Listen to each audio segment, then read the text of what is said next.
It is Bowen. Bumboe. So, for today's breakfast, bumboe. Right? Bumbo for the go.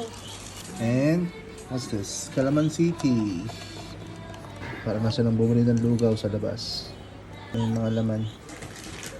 How much is it? 40? 40 lang? Wow. Sabaw.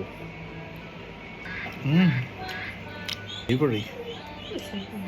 Kaming gulay. Karne. Maapaw yung karne.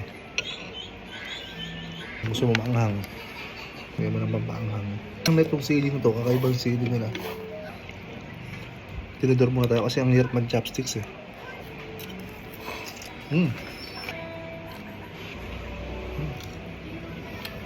Sarap, malambot. So these are the regular breakfast here. Ito rin yung mga regular na breakfast nila dito. 1 liter. Yung tubig nila dito, tsaa. Tsaa. Tea. May pinapakulo silang tsaa. Ano yun? Concentrate. Tapos lalagyan nila sa container or jug. Tapos yun, nalagyan ng yelo, tapos haluan ng tubig ulit. Para hindi masyadong lasang-lasang tsaa.